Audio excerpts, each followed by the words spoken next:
हाँ जी, good morning everyone.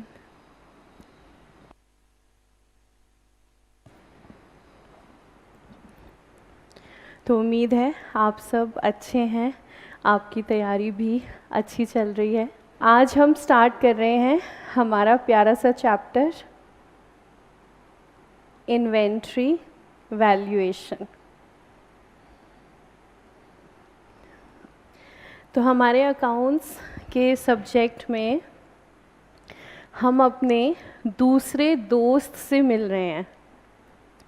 हमने पहला दोस्त बनाया है बैंक रिकन्सिलिएशन स्टेटमेंट, और अब हम दूसरा दोस्त बना रहे हैं जिसका नाम है इन्वेंट्री वैल्यूएशन। इन्वेंट्री का मतलब सिंपल शब्दों में होता है स्टॉक। हमारा क्लोजिंग स्टॉक, ओपनिंग स्टॉक, ठीक है। इन्वेंट्री का मतलब सिंपल शब्दों में होता है स्टॉक, लेकिन जो हम वर्ड यूज़ करते हैं अब प्रेजेंटली, वो वर्ड हम यूज़ करते हैं इन्वेंट्री। अकाउंट्स के अंदर शायद आपने सुना हो अकाउंटिंग स्टैंडर्ड्स नाम का कुछ होता है। अकाउंटिंग स्टैंडर्ड्स को ग्लोबल कर दिया गया है और ये नया नाम है IFRS,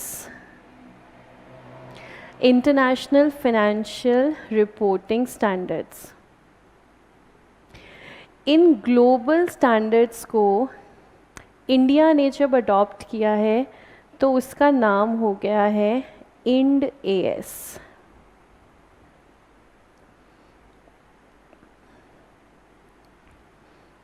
हमारी जो अकाउंटिंग है, हम जो सीखते हैं अकाउंटिंग, वो कंप्लीट अकाउंटिंग मेंशन्ड है अकाउंटिंग स्टैंडर्ड्स के अंदर।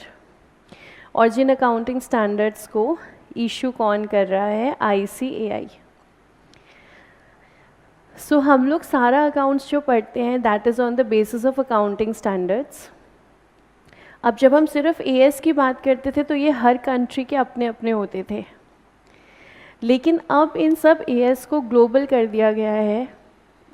उसको बोलते हैं international financial reporting standards, IFRS, जिसके बारे में आप थोड़ा CA इंटर में पढ़ोगे और लेकिन डिटेल में आप CA फाइनल में पढ़ोगे। इसी IFRS को जब हमने इंडिया में अडॉप्ट किया तो इसका नया नाम हो गया है Ind accounting standards, Ind AS जिसे हम कहते हैं।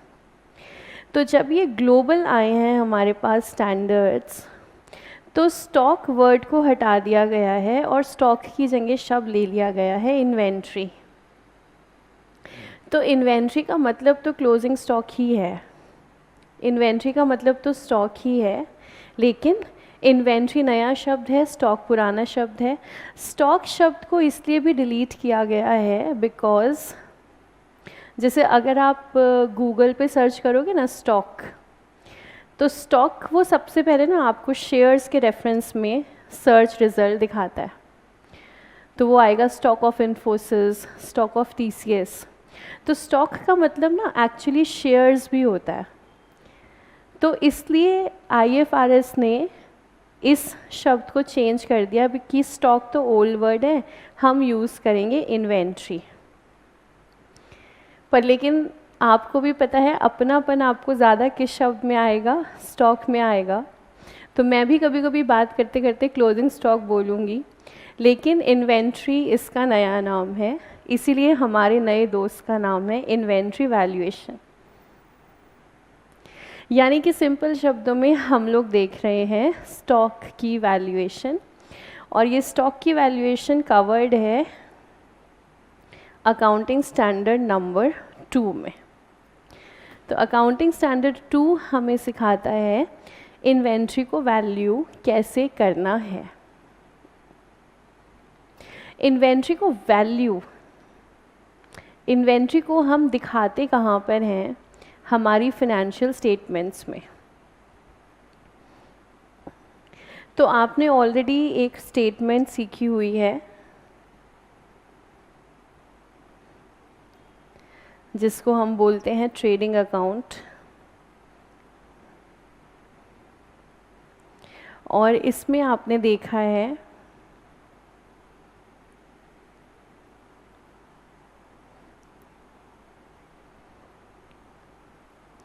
हम इसमें दिखाते हैं closing stock and opening stock.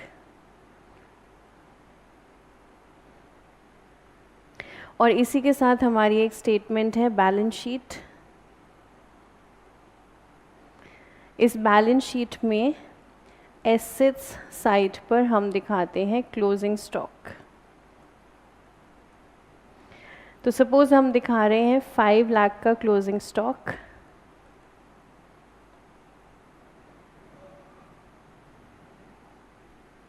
Suppose हम दिखा रहे हैं 5 लाख का क्लोजिंग स्टॉक।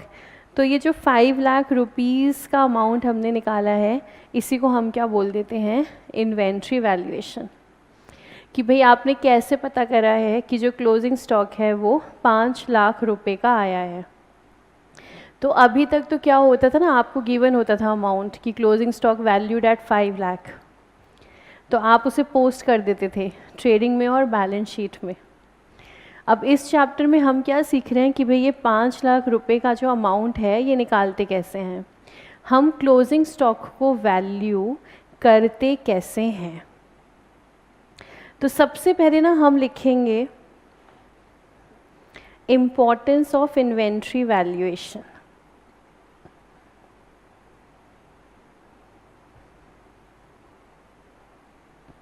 इस इन्वेंट्री को वैल्यू करने का ना फ़ायदा क्या है correctly.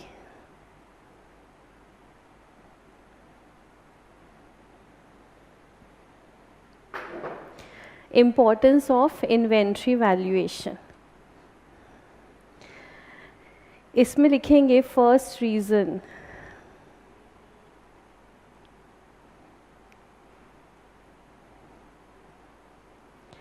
determination of correct income।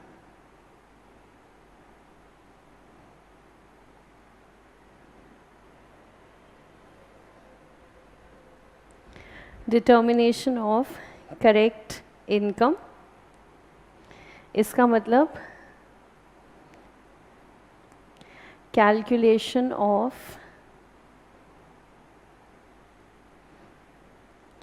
correct gross profit and total assets।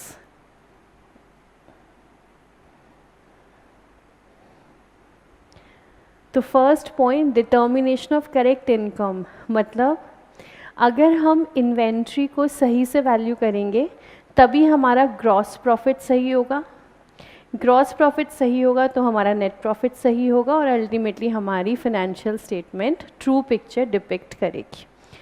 First reason. Second reason, ascertaining correct financial position।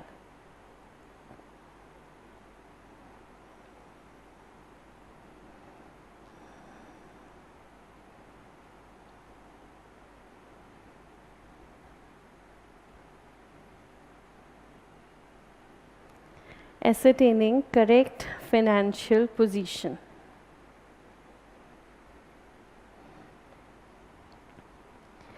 इसका मतलब calculation of current assets.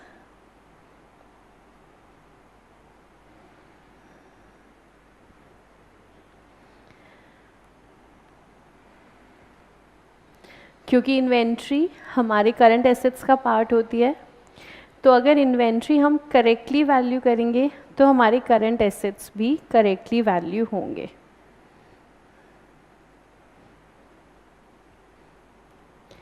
Then next reason, liquidity analysis।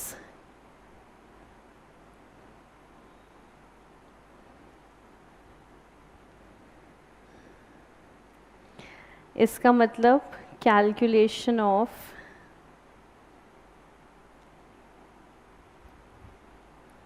Correct current ratio.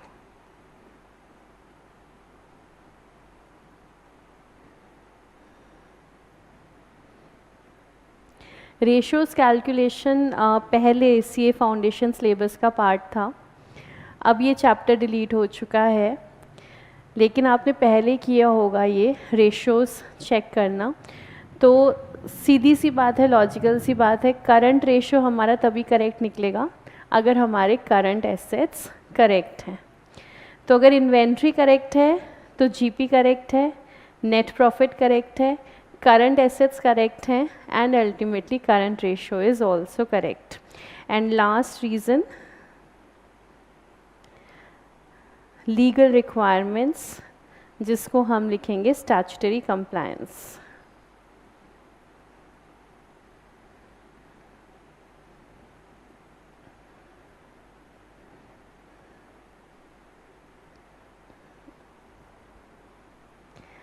इसमें लिखेंगे Schedule 3 of the companies act.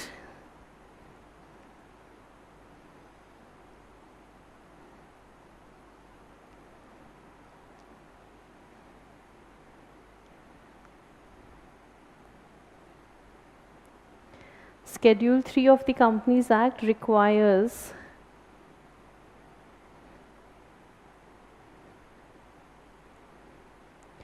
following statutory mandatory disclosures.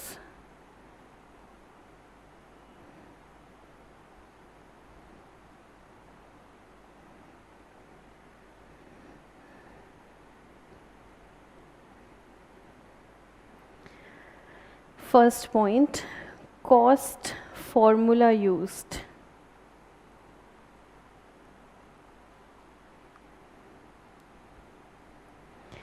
Bracket में लिखेंगे FIFO, LIFO,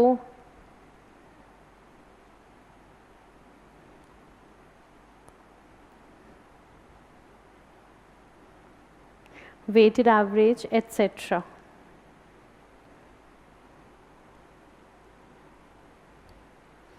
Second point, carrying amount of inventories.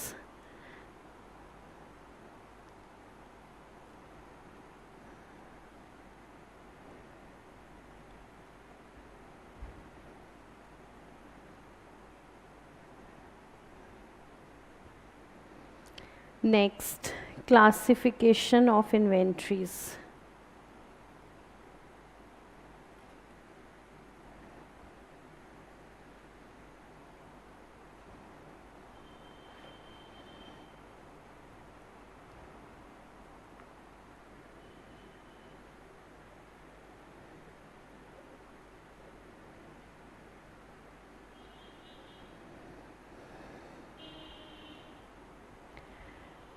Classification के साथ bracket में raw material, work in progress, finish good, stores and spares, and loose tools.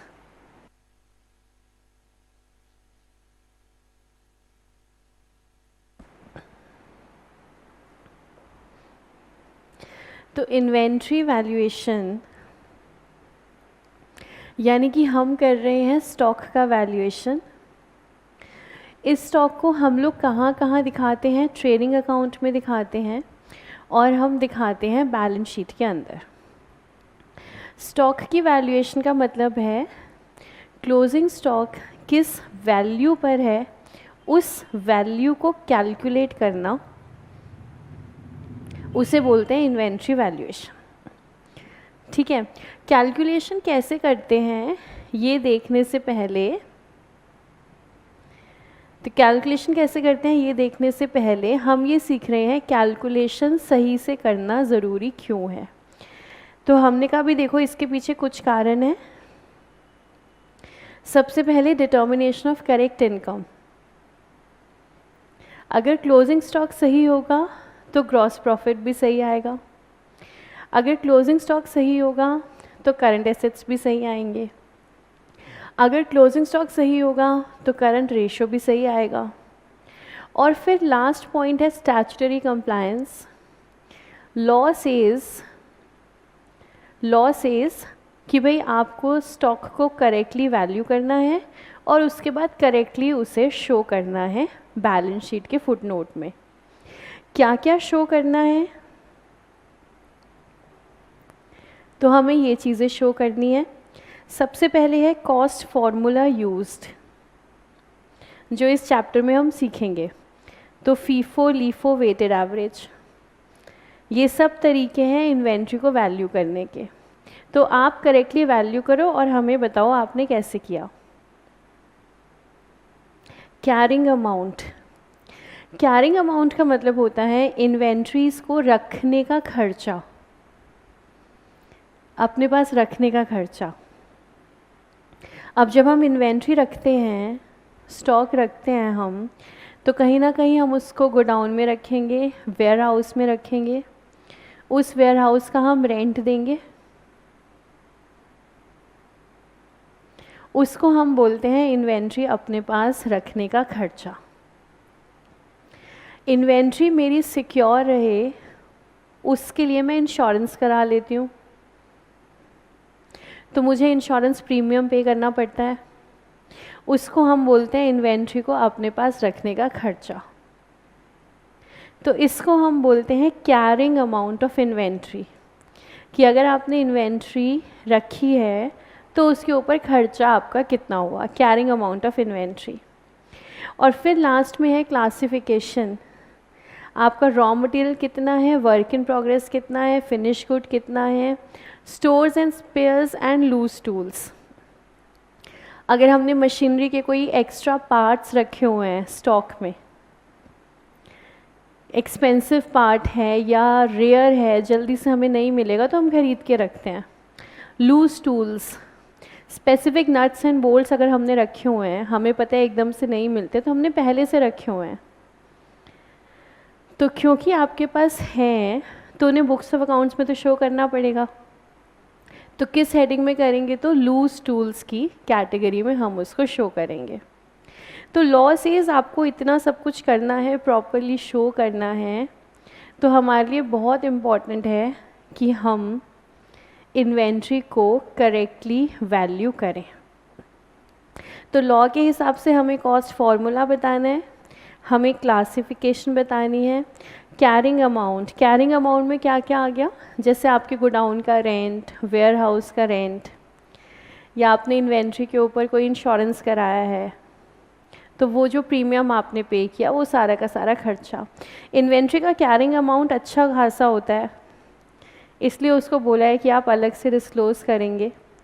और क्योंकि carrying amount काफ़ी होता है इसलिए बहुत सारी कंपनीज़ ज़ीरो स्टॉक पर भी काम करती हैं।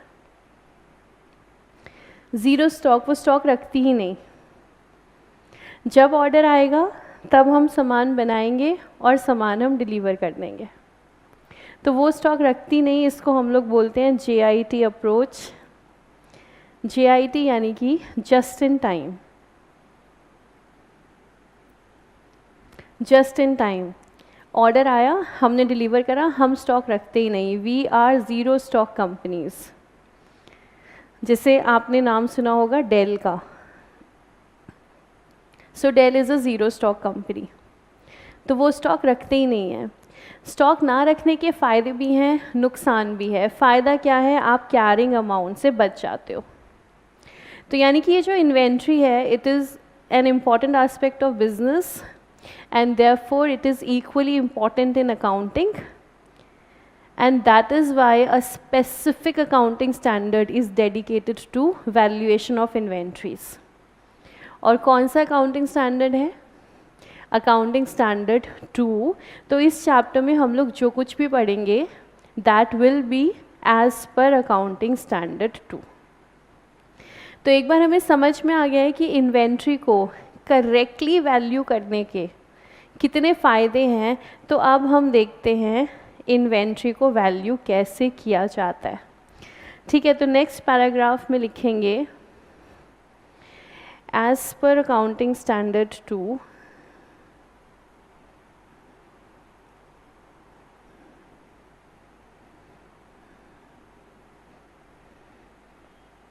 titled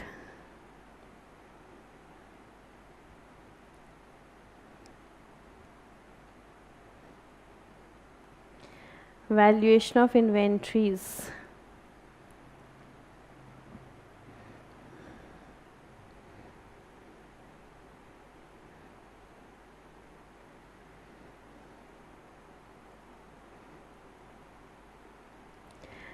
inventory shall be valued at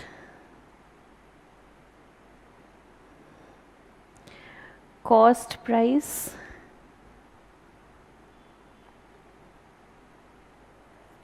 or net realizable value,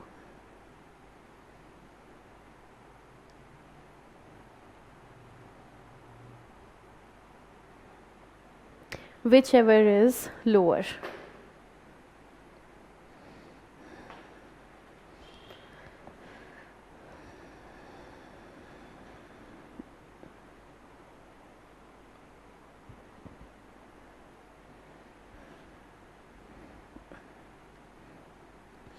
तो मान लीजिए कि हम चॉकलेट्स के अंदर डील करते हैं और ईयर के एंड में मेरे पास कुछ चॉकलेट्स पड़ी हैं, सपोज़ 800 चॉकलेट्स।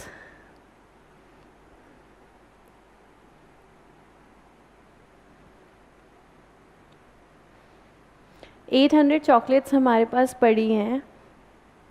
इन चॉकलेट्स को ईयर एंड में मुझे अकाउंट्स में दिखाना है एज क्लोजिंग स्टॉक। तो हम इसको क्वांटिटी तो दिखा नहीं सकते 800 चॉकलेट्स, हमें तो क्या दिखाना है, अमाउंट दिखाना है। क्वांटिटी मुझे पता है 800 चॉकलेट्स, क्वांटिटी पता है, मुझे अमाउंट दिखाना है। सिंपल तरीका है, मल्टीप्लाई कर दो प्राइस पर यूनिट से।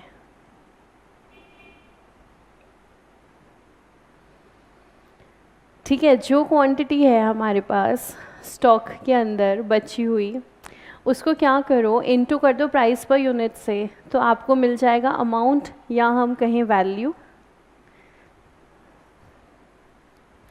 जो हम इस समय निकालना चाह रहे हैं, inventory valuation, value of inventory. तो मेरे पास 800 चॉकलेट हैं, इनटू करना है प्राइस पर यूनिट, और ये मुझे मिल जाएगी वैल्यू। जब मुझे करना है इनटू प्राइस पर यूनिट, मेरे पास सिर्फ दो ही चॉइसेस हैं, ज़्यादा नहीं। इन 800 चॉकलेट्स के लिए मेरे पास सिर्फ दो ही प्राइसेस अवेलेबल हैं। एक प्राइस है कॉस्ट प्राइस, जिस पर मुझे ये चॉकलेट्स पड़ी हैं, और एक प्राइस है सेल प्राइस, जिस पर मैं ये चॉकलेट्स बेचूंगी।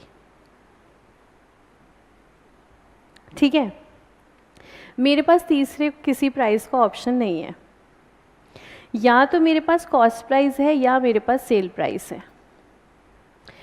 कॉस्ट प्राइस का मतलब क्या, कॉस्ट प्राइस के यहाँ पे दो मतलब हो सकते हैं। या तो मैंने ये चॉकलेट बनाई है, यानी कि मैंने इनकी मैन्युफैक्चरिंग करी है, मैंने इनकी प्रोडक्शन करी है।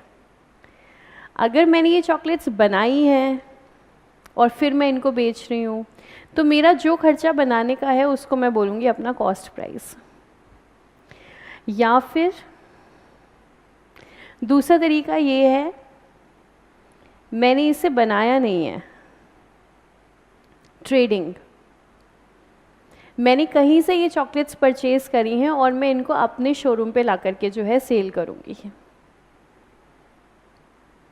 दो ही तरीके हैं, जिसको हम मार्केट में बोलते हैं manufacturing concerns and trading concerns.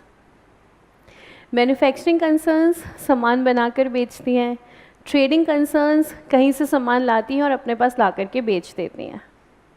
तो ट्रेडिंग कंसर्न का कॉस्ट प्राइस क्या है, जितने में उसने सामान खरीदा है। मैन्युफैक्चरिंग का कॉस्ट प्राइस क्या है, जितने में उसने सामान बनाया है। तो या तो मेरे पास कॉस्ट प्राइस है या तो मेरे पास सेलिंग प्राइस है, मेरे पास तीसरा कोई प्राइस नहीं है। दोनों में से मैं किस प्राइस को लूँ वैल्यूएशन के लिए,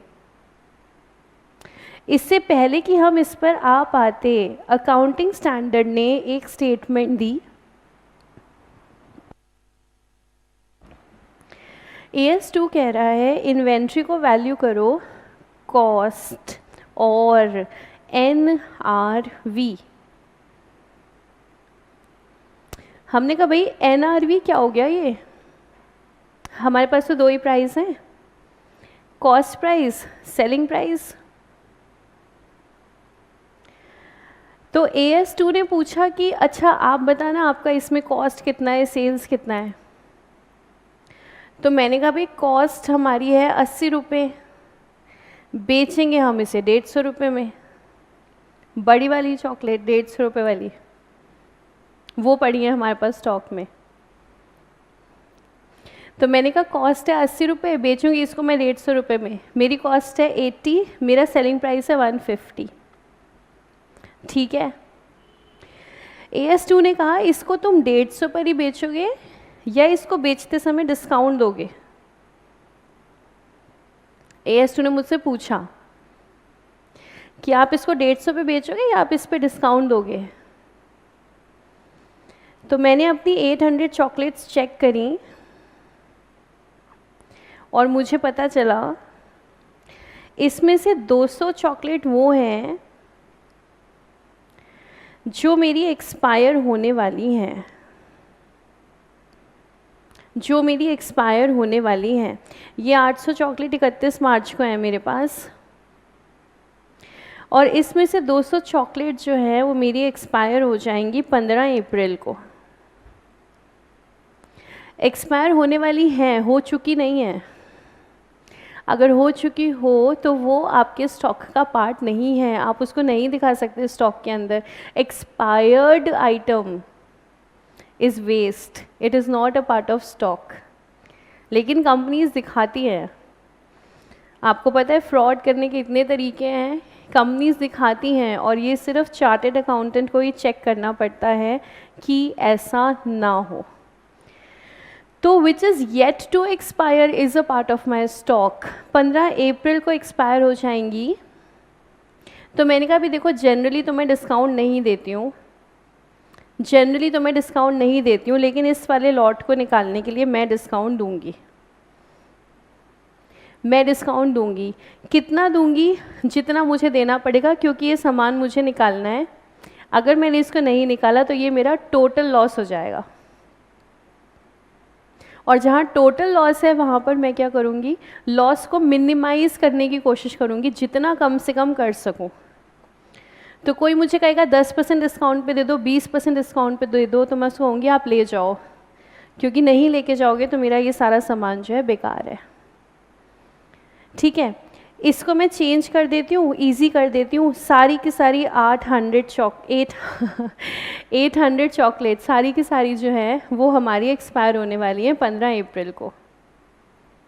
तो AS2 ने मुझसे पूछा क्या ये सेल करते हुए कोई डिस्काउंट दोगे। तो मैंने कहा हाँ मैं डिस्काउंट दूंगी। तो उन्होंने पूछा कितना, 31 मार्च को, अभी बेचूंगी तो मैं 1 अप्रैल को। तो मैंने कहा भाई मेरा अंदाज़ा है मैं 41 रुपये डिस्काउंट इस पर दे दूंगी। तो AS2 ने कहा कि भाई देखो अगर आप 40 रुपये डिस्काउंट देते हो तो देखो ये 150 रुपये तो सिर्फ कहने के लिए हुआ ना, आपने रियल में तो इसको 110 पर ही बेचा ना। मैंने कहा हाँ ठीक है, बात आपकी ठीक है, 150 रुपये कहने के लिए हुआ, मैंने रियल में इसको 110 पे बेचा। तो मैंने रियल में इसको 110 पे बेचा, एक्चुअली में मुझे चॉकलेट बेच करके 110 रुपये मिले हैं, और ये जो रुपए मुझे मिले हैं इसको मैं बोलती हूँ ये मैंने रियलाइज़ किए हैं, ये मैंने रियलाइज़ किए हैं, ये पैसा मुझे मिला है।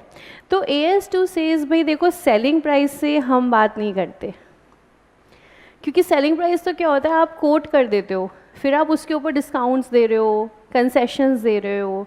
तो भाई देखो सेलिंग प्राइस नहीं, रियल में जो आपको मिला है उसकी बात करो, नेट रियलाइजेबल वैल्यू। तो हमने कहा भाई AS2 अच्छा, तो तुम ये कह रहे हो कि नेट रियलाइजेबल वैल्यू का मतलब होता है selling price minus estimated discounts. अभी लिखने की ज़रूरत नहीं है, मैं अभी लिखवा देती हूँ आपको। तो मैंने कहा भाई AS2 आप ये कह रहे हो कि NRV is equals to selling price minus estimated discount, मतलब मेरा सेलिंग प्राइस अगर 150 है और मैंने डिस्काउंट दिया 40 का तो NRV 110। तो AS2 ने कहा कि हाँ बिल्कुल, हम ये कह रहे हैं इसको आप 150 से कंपेयर मत करो, इसको आप कंपेयर करो 110 के साथ, क्योंकि ये 150 तो झूठा मूठा हो गया। आपको मिला कितना है, आपको मिला है 110। तो मैंने कहा अच्छा अगर मैं कोई डिस्काउंट ना दूं तो AS2 ने कहा तो आपको क्या दिक्कत है, आप अपना NRV निकालो। आपने कहा भाई 150 का सेलिंग प्राइस माइनस 0 डिस्काउंट, तो आपके लिए तो आपकी NRV भी क्या है, 150 ही है। तो क्या करोगे, स्टॉक को वैल्यू कैसे करोगे, कॉस्ट और NRV। सेलिंग प्राइस का कोई मतलब नहीं है यहाँ पे, क्योंकि वो तो बस आपका लिखा होता है, रियल में आपको कितना मिल रहा है उसकी बात करो। तो हमने कहा भाई ठीक है, तो हमारे लिए वो सेलिंग प्राइस वाली बात नहीं रही, हालांकि आज भी बहुत सारी बुक्स में सेलिंग प्राइस लिखा होता है, लेकिन एक्चुअली में हम किस चीज़ की बात कर रहे हैं, नेट रियलाइजेबल वैल्यू की। हाँ वो अलग बात है, NRV और सेलिंग प्राइस सेम हो जाते हैं अगर हम कोई डिस्काउंट्स ऑफर नहीं कर रहे तो, जैसे हमने इस केस में देखा। अगर मैं कोई डिस्काउंट ऑफर नहीं कर रही तो वही मेरा NRV है, वही मेरा सेलिंग प्राइस है। तो AS2 ने कहा सिंपल रखते हैं ना, इसको हर केस में NRV से कंपेयर करते हैं। आप डिस्काउंट दे रहे हो माइनस कर देना, नहीं दे रहे मत माइनस करना। तो हमारे लिए जो दो प्राइसेस आ गए वो आ गए कॉस्ट और NRV। और जब भी मुझे अकाउंट्स के अंदर दो अमाउंट्स में से एक अमाउंट को चूज़ करना होता है, हम हमेशा हमेशा हमेशा हमेशा कौन सा अमाउंट लेते हैं, लोअर, कम वाला अमाउंट। क्योंकि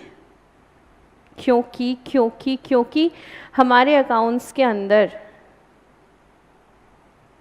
ये कॉन्सेप्ट हमेशा से हम लगाकर चलते हैं, प्रूडेंस या फिर इसी को मैं दूसरे शब्दों में कहूँ तो conservatism.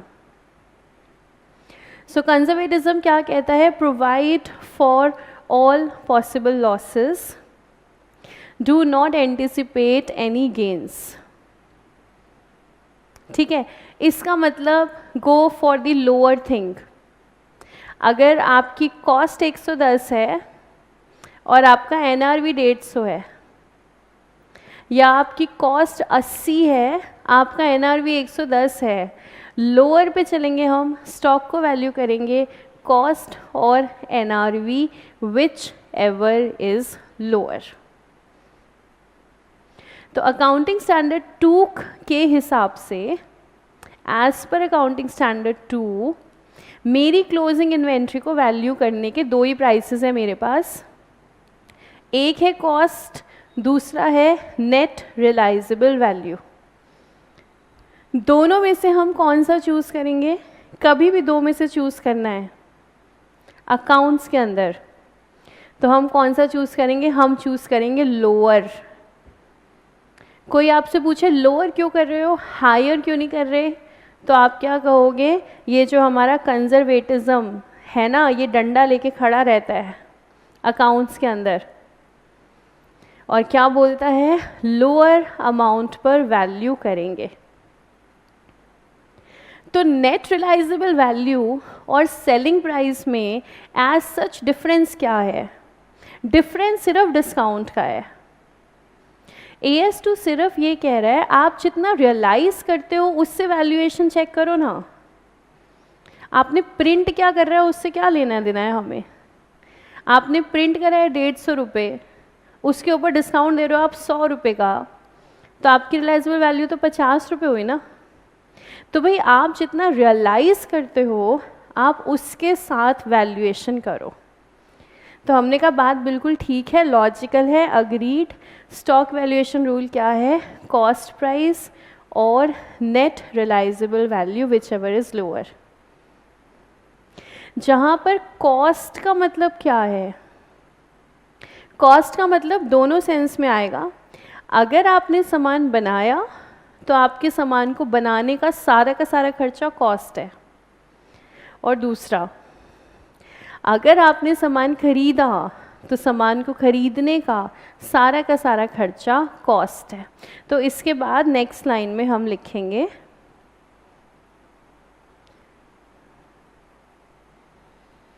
where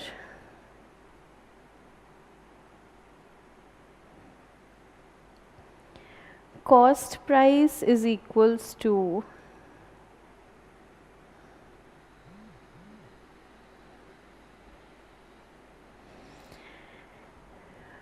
cost of purchase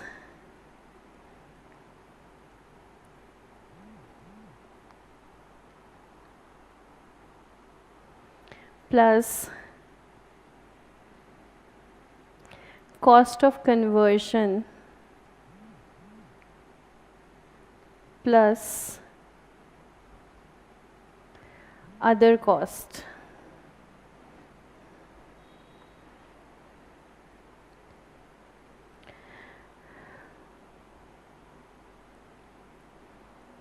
Where other cost means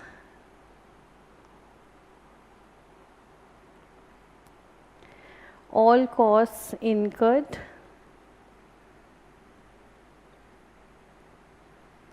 in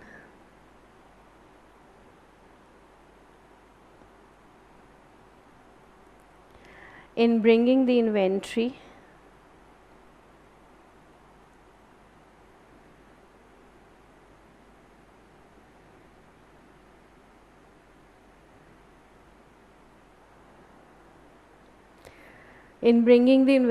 to its present location, and NRV is equals to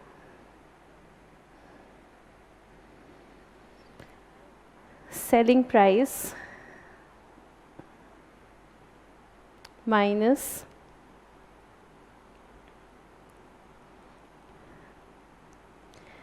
estimated cost incurred necessarily to make sale.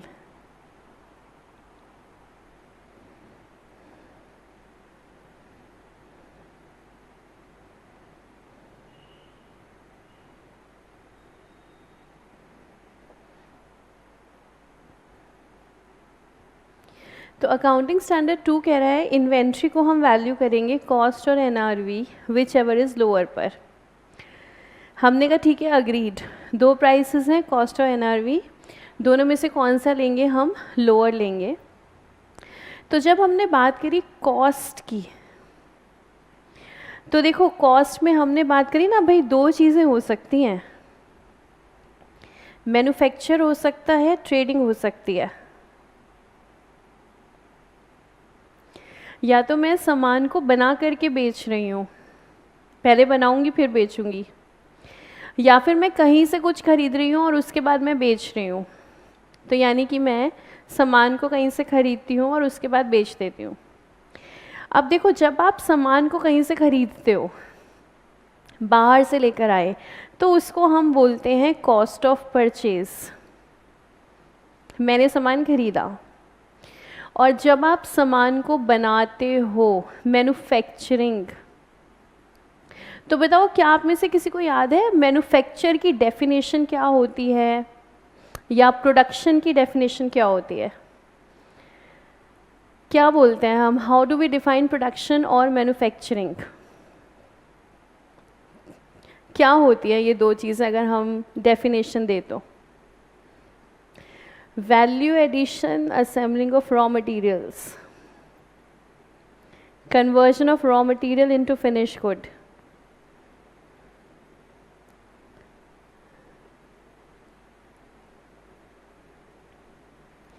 हाँ जी, तो मेजॉरिटी बिल्कुल सही कह रही है। What is production? Production is conversion of raw material into finish good. क्या है manufacturing? Conversion of raw material into finish good. Raw material लेकर आएंगे, फिनिश गुड में कन्वर्ट करेंगे, उसको बोलते हैं प्रोडक्शन, और इस कन्वर्जन को करने में लगता है खर्चा, उसको बोलते हैं कॉस्ट ऑफ कन्वर्जन।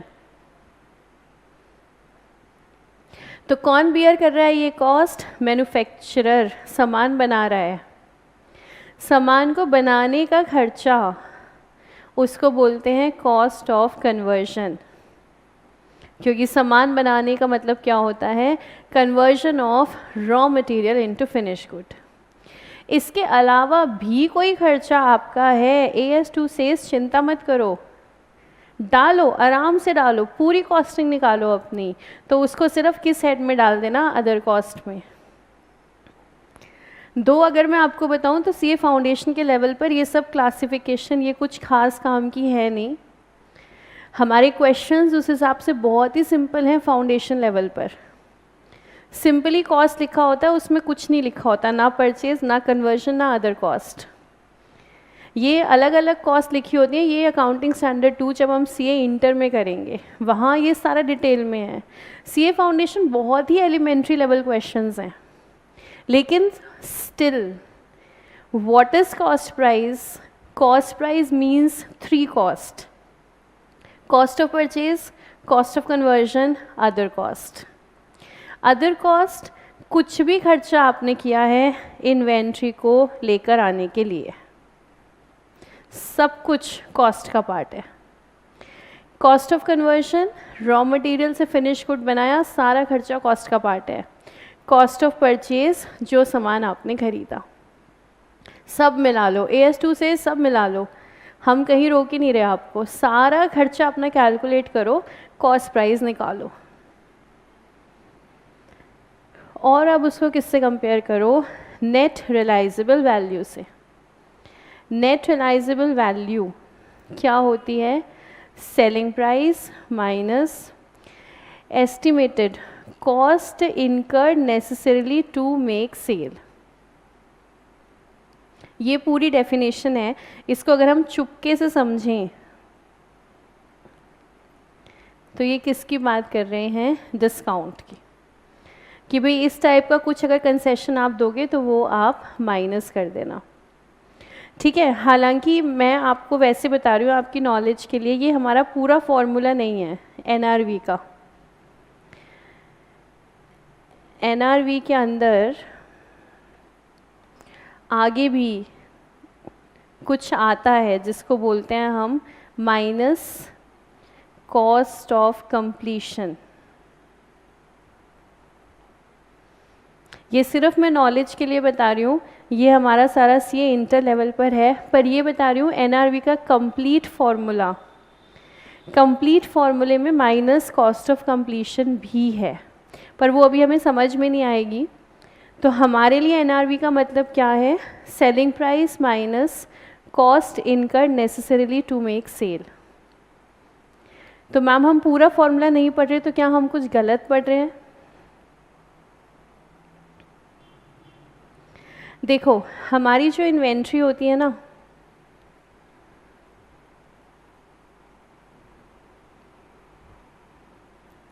हमारा जो स्टॉक होता है वो हमारे पास होता है रॉ मटेरियल का, वर्क इन प्रोग्रेस का और फिनिश गुड का,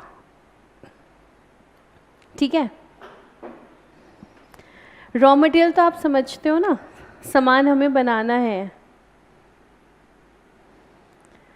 सामान हमें बनाना है तो जिस चीज़ से बनाएंगे उसको हम बोलते हैं रॉ मटेरियल। फिनिश गुड सामान बन गया। वर्क इन प्रोग्रेस जिसको आप सेमी फिनिश गुड भी कहते हो। जो इन्वेंट्री है क्या वो मेरे पास सिर्फ फिनिश गुड की होती है या वो मेरे पास रॉ मटेरियल की भी हो सकती है और WIP की भी हो सकती है? सो द आंसर इज कि इन्वेंट्री मेरे पास तीनों की हो सकती है। मैंने रॉ मटेरियल खरीदा, अगर सारा का सारा यूज़ नहीं हुआ तो 31 मार्च को ये मेरे पास पड़ा हुआ है।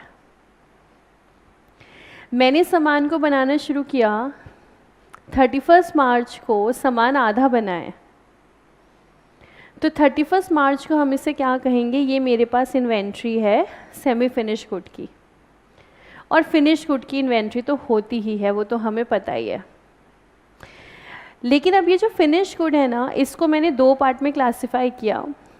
एक है फिनिश गुड ऑफ मैन्युफैक्चरर, एक है फिनिश गुड ऑफ ट्रेडर।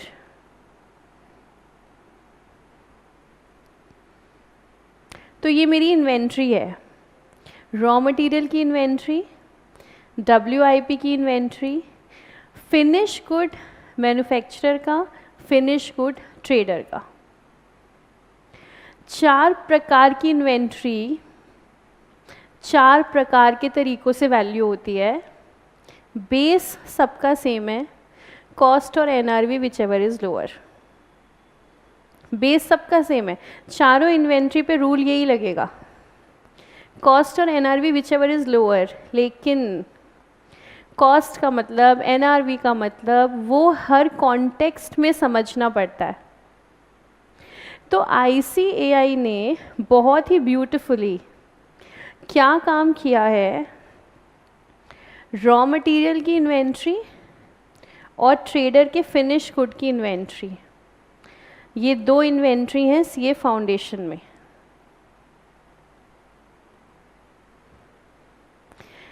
और WIP की इन्वेंट्री और मैन्युफैक्चरर के फिनिश गुड की इन्वेंट्री, ये है CA इंटर में। तो हम लोग गलत नहीं पढ़ रहे कुछ, लेकिन ये जो NRV का फॉर्मूला हमारा इतना है, वो बिकॉज रॉ मटेरियल की इन्वेंट्री वैल्यू करेंगे और फिनिश गुड ऑफ ट्रेडर की वैल्यू करेंगे, सो NRV इतना ही आएगा। Selling price minus estimated cost incurred necessarily to make sale. Estimated cost of completion आएगा मैन्युफैक्चरर के केस में। तो हम लोग क्योंकि 2 प्रकार की इन्वेंट्री पढ़ रहे हैं, उसके लिए वैल्यूएशन रूल, कॉस्ट और NRV which ever is lower, cost और NRV which ever is lower. Cost का मतलब cost of purchase, cost of conversion, other cost. Other cost वो सारा खर्चा जो इन्वेंट्री की लोकेशन पर लाने तक इनकर किया गया है। NRV का मतलब selling price minus discount, simple शब्दों में। कोई डिस्काउंट दे रहे हो, कोई कंसेशन दे रहे हो, उसको आप माइनस कर दो। अब देखो, एक बार वापस आए कॉस्ट ऑफ परचेज पे। सामान जब मैं खरीदती हूँ, उस सामान के अंदर टैक्सेस होते हैं। क्या वो टैक्सेस मेरी कॉस्ट का पार्ट हैं या नहीं?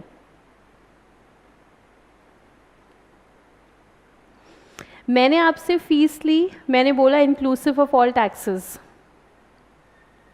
तो आपने जो मुझे टैक्सेस पे करे वो आपकी कॉस्ट का पार्ट है या नहीं? सबको बात समझ में आ रही है? तो मैंने कहीं से सामान खरीदा और उससे मैंने टैक्सेस पे करे, तो वो मेरी कॉस्ट का पार्ट है? डेफिनेटली है। अच्छा, अगर उसमें मैंने कोई ऐसा टैक्स पे किया है जिसका मुझे बाद में बेनिफिट मिल जाएगा, रिफंड मिल जाएगा, उसको मैं कहीं पे माइनस कर सकती हूँ, उतना ही अमाउंट मैं आगे जाके कहीं से माइनस कर सकती हूँ। अगर कोई ऐसा टैक्स है, अगर कोई ऐसा टैक्स है, तो क्या वो मेरी कॉस्ट का पार्ट बनेगा? नहीं, नहीं, क्योंकि उसका मुझे बेनिफिट मिल गया, तो वो तो कॉस्ट मेरी इनकर हुई ही नहीं। अगर मुझे कोई डिस्काउंट मिला सामान खरीदते समय, तो क्या हम उसको माइनस कर देंगे हमारी कॉस्ट में से?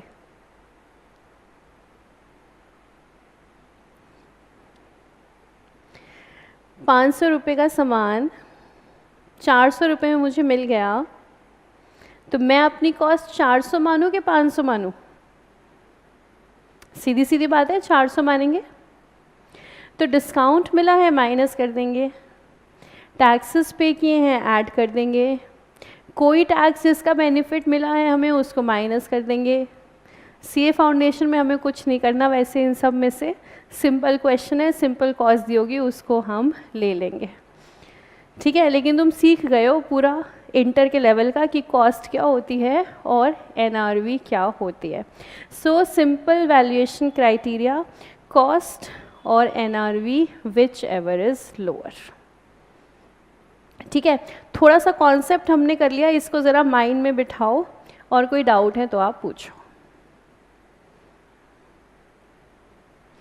तान्या, टैक्स बेनिफिट बेटा लेटर स्टेजेस पर भी मिलेंगे, इट डजेंट मैटर, बेनिफिट मिलेगा इसलिए हम उसको माइनस कर देते हैं. कॉस्ट ऑफ कैरिंग इन्वेंट्री हमारी इस वाली कॉस्ट का पार्ट नहीं होती. इस वाली कॉस्ट में purchase, conversion and other, carrying inventory नहीं.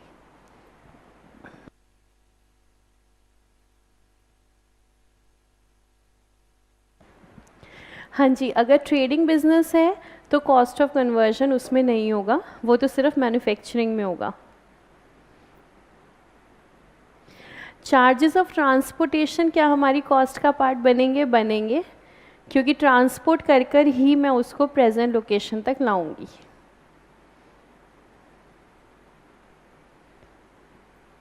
राहुल कह रहे हैं if we will give discount to supplier. Rahul, हम सप्लायर नहीं हैं, हम बायर हैं. आई एम बाइंग, क्या खरीद रही हूँ मैं? या तो मैं रॉ मटेरियल खरीद रही हूँ क्योंकि मैं मैन्युफैक्चरर हूँ, और या मैं फिनिश गुड खरीद रही हूँ क्योंकि मैं ट्रेडर हूँ. I am not a supplier here, I am a buyer here, buyer of either raw material और फिनिश गुड.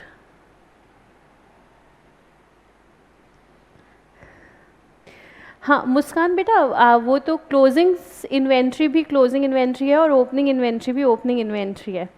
मतलब वो तो हम क्लोजिंग के रेफरेंस से बात करते हैं, क्योंकि जो इस साल का क्लोजिंग है वो अगले साल का ओपनिंग हो जाएगा, तो इसलिए बात हम हमेशा क्लोजिंग स्टॉक की करते हैं, बिकॉज वो ऑटोमेटिकली नेक्स्ट ईयर का ओपनिंग स्टॉक हो जाएगा.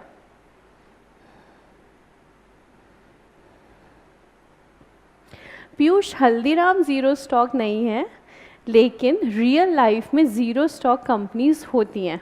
जैसे मैंने आपको एग्जांपल दिया डेल का, ऐसी और भी बहुत सी कंपनीज हैं, और मैंने आपसे बताया भी था ज़ीरो स्टॉक के अपने फ़ायदे अपने नुकसान हैं. उसके बेसिस पर कंपनी डिसाइड करती हैं कि वो कैसे जस्ट इन टाइम बेसिस पर बिजनेस करेंगी.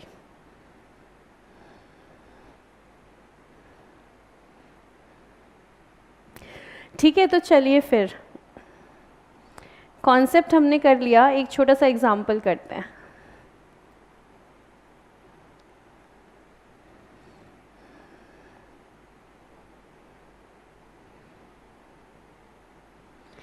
At the end of a financial year,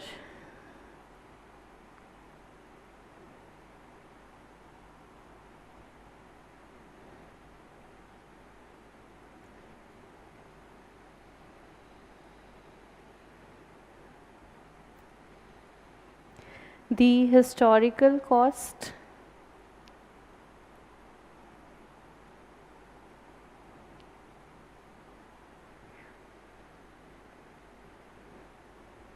and NRV of closing stock is given below.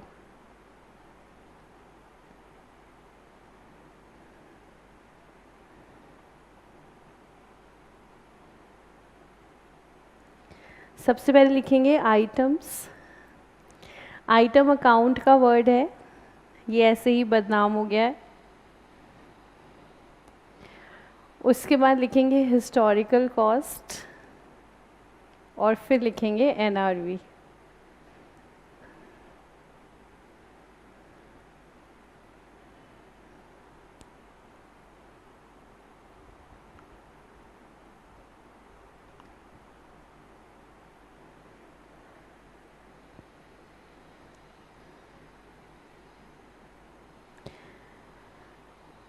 तो हमारे पास क्लोजिंग स्टॉक के अंदर 3 प्रकार के स्टॉक हैं, PQR. Historical cost 38 lakh, 29 lakh, 17 lakh. NRV 42 lakh, 29 lakh, 14 lakh.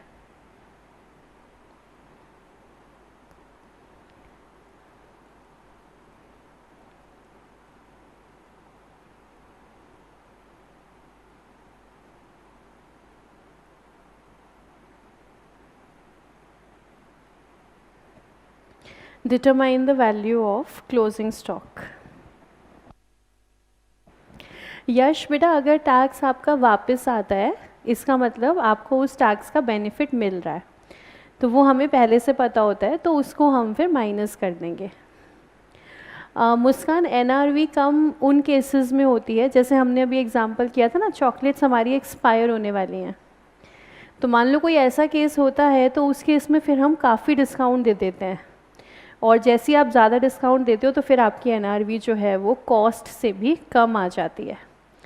तो या तो जैसे आपका सामान ख़राब होने वाला है, या मान लो मार्केट से ऑब्सोलीट हो गया है, मार्केट में बायर नहीं है आपके सामान का, तो आप बहुत डिस्काउंट देते हो तो एनआरवी आपकी लोअर हो जाती है।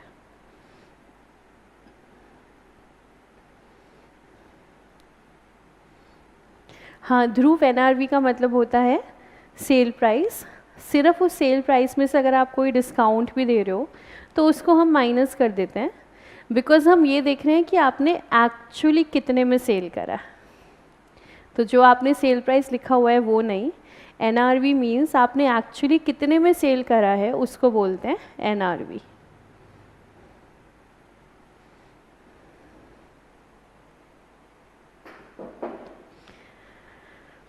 हाँ जी, तो कई बच्चों ने जो है आंसर निकाला है इसका, अलग अलग आंसर आ रहे हैं।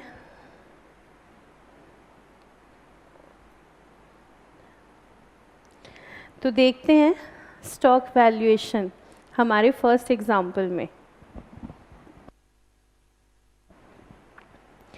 अच्छा, अब यहाँ पर देखो, जैसे आपको क्वेश्चन ने एक शब्द दे दिया हिस्टोरिकल कॉस्ट, तो क्या ये जो हिस्टोरिकल कॉस्ट है और जो हम अभी पढ़ रहे हैं कॉस्ट प्राइस, क्या ये एक ही बात है? इसका मतलब, तो मैं आपको हमेशा बताती हूँ ना कि ये चैप्टर्स और ये क्वेश्चंस हमारे दोस्त हैं, लेकिन ये कैसे दोस्त हैं? ये शैतान दोस्त हैं, बस ये शैतानी करते हैं, तो ये आपको अननेसेसरी कंफ्यूज कर रहे हैं। तो आप है ना पहले से ही समझ लो, अगर कॉस्ट प्राइस लिखा है तो वो तो कॉस्ट प्राइस है ही, या फिर लिखा है हिस्टोरिकल कॉस्ट, उसका मतलब भी सिंपल है कॉस्ट प्राइस, या फिर लिखा है ओनली कॉस्ट, उसका मतलब भी क्या है? कॉस्ट प्राइस, या फिर लिखा है एक्विजिशन कॉस्ट। इतने सारे शब्द क्यों हैं? आपके दोस्त को आपको तंग करने में मज़ा आता है इसलिए।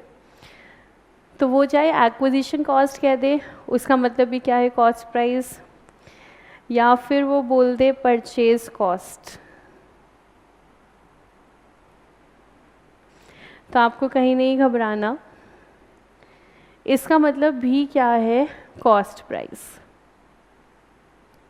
ठीक है, तो कैसे भी कुछ भी लिखा हो, इन सब का मतलब एक ही है, कॉस्ट। तो हमें इन्वेंट्री को वैल्यू करना है,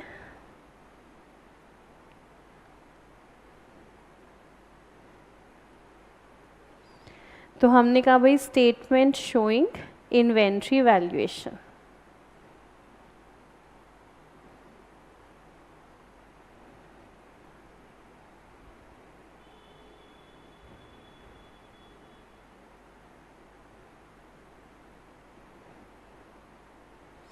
और हमारी स्टेटमेंट के अंदर हम 4 कॉलम बना रहे हैं। पहला आइटम,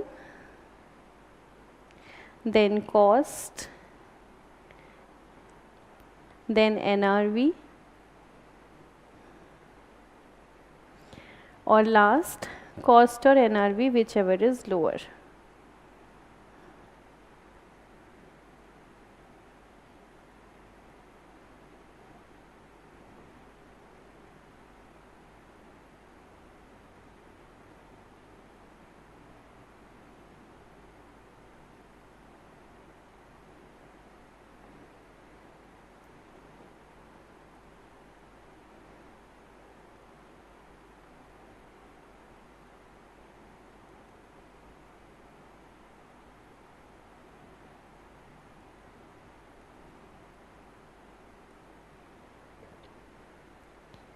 हाँ जी, अब कई बच्चों का आंसर जो है वो सही आ रहा है, पहले कुछ कुछ गलत आ रहा था, तो सभी का आंसर करेक्ट आ रहा है 81 लाख। तो आइटम PQR, और क्या करेंगे हम, कॉस्ट और NRV which ever is lower. तो P को वैल्यू कर देंगे 38 पे,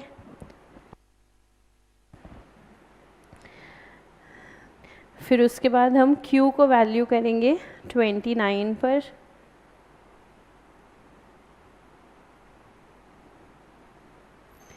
और R को वैल्यू करेंगे 14 पर। तो ये हमारी वैल्यूएशन है, लेकिन जब हम बैलेंस शीट में और ट्रेडिंग अकाउंट में शो करेंगे तो टोटल अमाउंट शो करेंगे। तो 38 + 29 + 14, 81 lakhs, इस प्राइस पर हम क्लोजिंग स्टॉक को दिखाएंगे।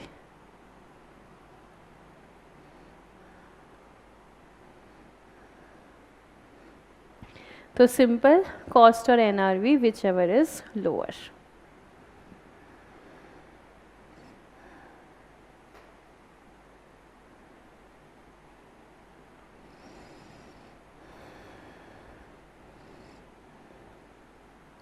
ठीक है, सिंपल है, आसान है, इसमें कुछ नहीं था, कॉस्ट और NRV which ever is lower.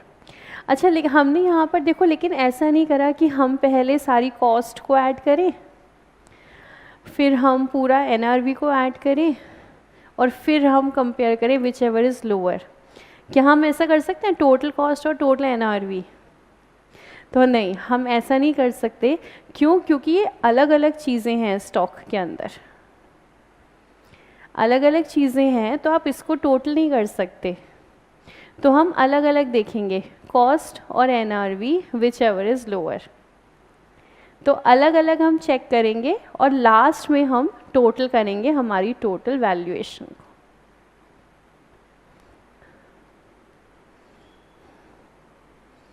ठीक है, फिर आगे चलते हैं नेक्स्ट एग्जाम्पल की तरफ।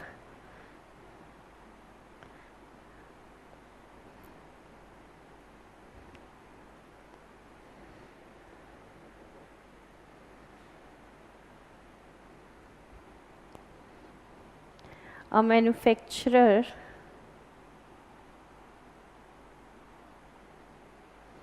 has the following record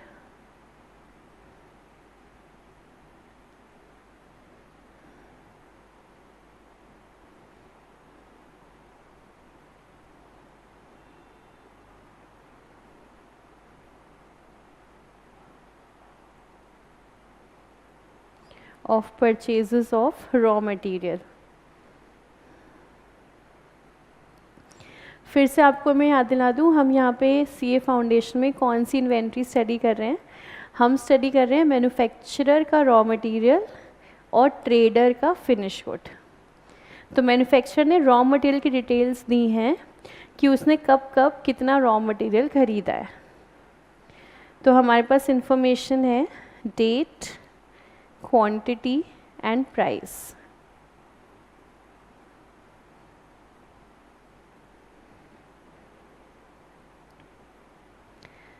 December 4, 950, December 10, 455,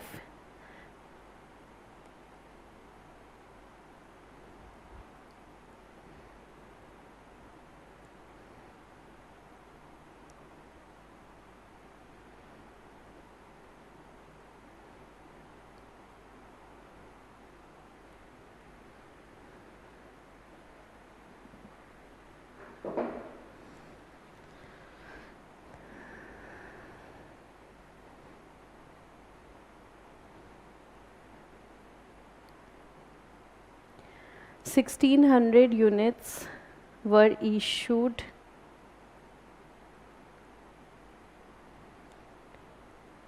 in December।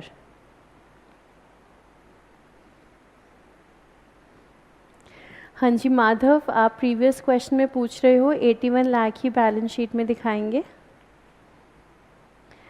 और मुस्कान, एक आइटम हो तो हमें टोटल करना ही नहीं पड़ेगा ना, एक आइटम होगा तो उसका एक ही कॉस्ट होगा और एक ही NRV, तो इसलिए वहाँ पर टोटल करने का कोई क्वेश्चन नहीं आएगा।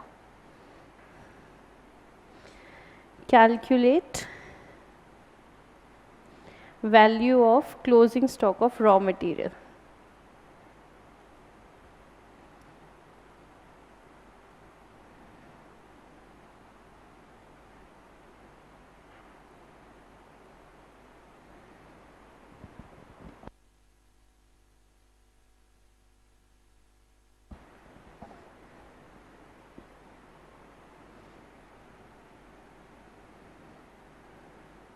ठीक है, तो देखिए हमारे पास ये इंफॉर्मेशन है, मैन्युफैक्चरर ने रॉ मटेरियल ख़रीदा है। तो देखो सबसे पहली बात ये है, हम जो दो इन्वेंट्री के बारे में बात कर रहे हैं, जिसको हम बोल रहे हैं मैन्युफैक्चरर का रॉ मटेरियल और दूसरा है ट्रेडर का फिनिश गुड।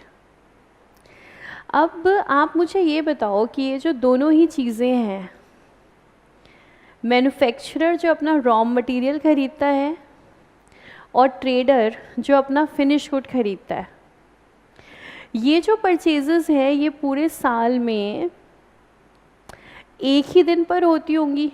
जैसे हमने 1 अप्रैल को सारे साल का सामान खरीद लिया, मैन्युफैक्चरर ने पूरा रॉ मटेरियल ख़रीद लिया, ट्रेडर ने पूरा फिनिश गुड।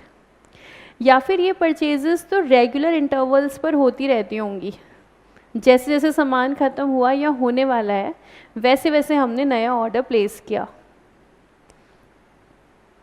तो भाई सभी को बात समझ में आ रही है, रेगुलर इंटरवल्स पर होंगी। सेकंड क्वेश्चन आप मुझे ये बताओ, जब हम रेगुलरली ख़रीदते हैं तो हम जितनी बार भी ख़रीदते हैं हमें प्राइस हमेशा सेम मिलेगा या प्राइस हमें डिफरेंट मिलेगा? क्या लगता है आपको? तो सबको इतना स्पीड से आप लोग आंसर देते हो तो बड़ा मज़ा आता है कि हाँ सबको मज़ा आ रहा है, इतना स्पीड से आंसर आया ये कि भाई हमें डिफरेंट प्राइस पर जो है मिलेगा। यहाँ पर भी यही सिचुएशन है, फ़र्क सिर्फ इतना है हमें फुल ईयर की डिटेल्स ना देकर हमें एक मंथ की डिटेल दी गई है, और आप यहाँ से अंदाज़ा लगा सकते हो एक मंथ के अंदर 5 बार परचेजिंग हुई है, तो पूरे साल में तो पता नहीं कितनी बार होती होगी। और हमेशा हम जब भी परचेज़ करते हैं तो भाई प्राइस हमें सेम मिल भी सकता है, सेम नहीं भी मिल सकता। हाँ, अगर हमने किसी के साथ कॉन्ट्रैक्ट करा होता है कि हम आपसे पूरे साल में जितनी बार भी सामान खरीदेंगे आप हमें इसी प्राइस पर दोगे, तो वो तो अलग चीज़ है, उसमें तो प्राइस सेम होगा, लेकिन वो तो सिर्फ कॉन्ट्रैक्ट के केस में। लेकिन otherwise most of the cases में आप सामान खरीदोगे वो आपको अलग अलग प्राइस पर मिलेगा। तो हमें पहली बात ये समझ में आती है कि हम सामान डिफरेंट लॉट्स में ख़रीदेंगे, इकट्ठे नहीं खरीदेंगे। दूसरी बात हमें ये समझ में आती है कि बहुत ज़्यादा चांसेस हैं कि हमें डिफरेंट प्राइस पर सामान मिले। ठीक है, ज़रूरी नहीं है बहुत ज़्यादा डिफरेंस हो, लेकिन थोड़ा डिफरेंस तो रहेगा मार्केट के फैक्टर्स की वजह से। कभी 50 पे मिल रहा है तो कभी 51 पे मिल रहा है तो कभी 49 पे मिल रहा है, लेकिन डिफरेंस रहेगा। दूसरी बात, पहली बात बारी बारी खरीदेंगे, दूसरी बात डिफरेंस रहेगा प्राइस के अंदर। तीसरी इम्पॉर्टेंट बात, मुझे ये बताओ मेरा जो गोडाउन है वेयर हाउस है, अगर मैंने 5 लॉट खरीदे हैं तो क्या मेरे पास 5 वेयर हाउस होंगे? दिसंबर 4 को जो ख़रीदा वो उस वेयर हाउस में रख लो, दिसंबर 10 को जो ख़रीदा वो उस वेयर हाउस में रख लो, क्या मेरे पास 5 वेयर हाउस होंगे? आप सब कह रहे हो नो। नहीं, सोचो अगर मैं बहुत अमीर हूँ तो तब बताओ, बहुत रिच हूँ मैं, मेरे पास बहुत पैसा है, अब बताओ क्या मेरे पास 5 वेयर हाउस होंगे?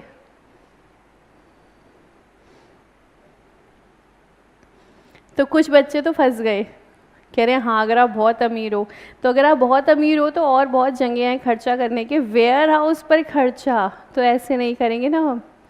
वेयर हाउस तो हमारे पास कितने होंगे? एक ही होंगे ना, मैक्सिमम अगर आपकी इन्वेंट्री बहुत ज़्यादा है तो आपके पास 2 वेयर हाउस हैं, वो भी नॉर्मली मैन्युफैक्चरर या ट्रेडर जो है वो नहीं चाहेगा, क्योंकि मैं आपको फिर से बता रही हूँ इन्वेंट्री की कैरिंग कॉस्ट बहुत ज़्यादा होती है, इसलिए मोस्ट ऑफ द ट्रेडर्स जो हैं वो स्टॉक नहीं रखना चाहते। इसलिए आप मार्केट में बहुत कॉमन ये चीज़ देखते हो कि नहीं, स्टॉक क्लियरेंस सेल देखते हो ना मार्केट के अंदर, कितना कॉमन कल्चर है ये स्टॉक क्लियरेंस सेल का, बिकॉज स्टॉक नहीं रखना चाहते हम। कैसे कैसे करेंगे हम स्टॉक रख कर, कैसे कैरिंग कॉस्ट कैसे बियर करेंगे। तो मेरे पास जनरली एक ही वेयर हाउस होगा, एक ही मेरे पास एरिया है जहाँ पर मैंने सारा सामान रखा। लॉजिकल भी बात है ना, फलक कह रही है मैम सेंसिबल बिजनेसमैन की बात कर रहे हैं हम, वो एक ही वेयर हाउस रखेगा, है ना, बिल्कुल सही बात है, सेंसिबल बिजनेसमैन एक ही वेयर हाउस रखेगा। इसके अंदर हमने सारा सामान डाला। अब हम बात करते हैं मेरे सामान के नेचर की, चाहे वो रॉ मटेरियल है या फिर चाहे वो फिनिश गुड है, ठीक है। जो हमारा रॉ मटेरियल है या जो हमारा फिनिश गुड है, ये नॉर्मली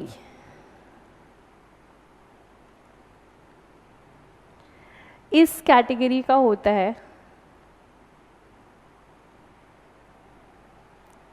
इसको हम बोलते हैं ऑर्डिनरीली इंटरचेंजेबल, ठीक है। ऑर्डिनरीली इंटरचेंजेबल को हिंदी में हम कहेंगे आपस में मिक्स हो जाना, ठीक है। मिक्स मतलब घुल मिल के रहना नहीं, आपस में मिक्स हो जाना मतलब सारा एक जैसा दिखने वाला सामान है वो सारा आपस में मिक्स हो गया, ठीक है। जैसे मान लीजिए हम बना रहे हैं समोसे, समोसे की हम कर रहे हैं मैन्युफैक्चरिंग प्रोडक्शन। अब अगर हम समोसे बना रहे हैं तो समोसे बनाने के लिए रॉ मटेरियल वो क्या होगा, आलू। अब समोसे बनाने के लिए मैंने आलू खरीदे, पूरे साल में मैंने उसे डिफरेंट लॉट्स में ख़रीदा, मेरे पास वेयर हाउस एक ही है, मैंने आलू खरीदे उस गोडाउन में डाल दिए, मैंने और ख़रीदे उस गोडाउन में डाल दिए, मुझे ज़रूरत पड़ी मैंने गोडाउन से निकाल लिए। अब वो आलू उसके अंदर आ रहे हैं, वहाँ से जा रहे हैं, वहाँ पे आ रहे हैं, वहाँ से जा रहे हैं, लास्ट में मैंने कहा मेरे पास 20 किलो आलू बचे हुए हैं, ठीक है। ईयर एंड में पूरे साल मैंने आलू डाले उसके अंदर, निकाले डाले निकाले, ये होता रहा है, लास्ट में मेरे पास 20 किलो आलू बचे हुए हैं। अब मुझे ये देखना है कि ये जो 20 किलो आलू मेरे पास बचे हुए हैं ये कौन से वाले बचे हुए हैं, ये यहाँ से बचे हैं, यहाँ से बचे हैं, यहाँ से बचे हैं, यहाँ से बचे हैं, यहाँ से बचे हैं। अब मुझे देखना है ये कहाँ से बचे हैं। अब बात ये है कि आलू तो आपस में हो चुके हैं मिक्स, मुझे नहीं पता ये कहाँ से बचे हैं, लेकिन हाँ मैं नॉर्मली क्या कहूँगी कि भाई देखो ये लास्ट वाले में से बचे हुए हैं, क्योंकि कुछ ना कुछ सिस्टम मेरा भी होगा, कुछ ना कुछ थोड़ा बहुत एफर्ट मैंने भी डाला होगा कि जो आलू पहले ख़रीदे हैं मैं उसी को गोडाउन से निकालूं, कुछ ना कुछ छोटा मोटा सिस्टम कुछ मेरा होगा। नया वाला आलू आ रहा है तो वो गोडाउन के उस तरफ रखा जा रहा है, और हम जब निकाल रहे हैं तो हम गोडाउन के इस तरफ से निकाल रहे हैं। थोड़ा तो एफर्ट मैंने भी इस बात पे डाला ही होगा कि जो सामान पहले आया है उसको मैं पहले यूज़ करूं। लेकिन अगर आपने मुझसे कहा कि मैम पक्का बताओ 100% बोलो लास्ट वाले लॉट में से हैं, मैंने कहा देखो 100% नहीं है भाई, 100% नहीं है। आलू का क्या भरोसा, एक आलू उधर से लुढ़क के इस साइड आ गया हो और तुम मुझे बोल दो 100%। 100% नहीं है, लेकिन प्रिज्यूम्ड यही है। ऑयल है पाइपलाइन के अंदर, पेट्रोल है जा रहा है स्टेशन पे, पेट्रोल की इन्वेंट्री क्या है? पेट्रोल की इन्वेंट्री जब हम लेते हैं तो वो पाइपलाइन के अंदर जितना पेट्रोल है, क्या वो भी मेरी इन्वेंट्री का पार्ट है? 100% इन्वेंट्री का पार्ट है। अब वो जो लाइन के अंदर पेट्रोल है वो कौन से वाला है? पहले वाला है कि बाद वाला है? पक्का पक्का नहीं कह सकते। प्रिज्यूम हम क्या करेंगे भाई, डेफिनेटली जो पहले डाला है वो यूज़ हो चुका है, और जो नेक्स्ट स्लॉट हमने डाला था वो उसके अंदर अभी पाइपलाइन के अंदर है। फिर आप मुझसे पूछो मैम 100% है, तो मैं कहूँगी देखो 100% नहीं है, लेकिन मोस्टली यही केस है कि पहले वाला सामान हमने यूज़ कर लिया है और लास्ट वाला हमारा बचा है। पर क्योंकि हम 100% नहीं बोल पाते, इसलिए हम बोलते हैं हमारा inventory valuation is assumption based. It is not actual based. Actual नहीं है, assumption है, लेकिन haphazard assumption नहीं है। ऐसे नहीं कहीं और से ही कुछ भी अमाउंट मैंने प्रिज्यूम कर लिया, ऐसा नहीं है। मैं सिर्फ इतना कह रही हूँ कि लास्ट वाले लॉट में से ही बचा होगा।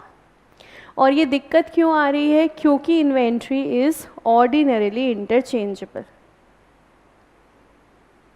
अगर ऐसा ना हो, अगर ये आपस में मिक्स ना हो, बहुत बढ़िया, अलग अलग सारे लॉट रखे हुए हैं, देख लो कौन सा लॉट में से बचा हुआ है सामान। अगर ऐसा ना हो तो बहुत बढ़िया, लेकिन मोस्टली ऐसा ही होता है, आपस में मिक्स हो गए। तो अब हम लेते हैं एजम्पशन।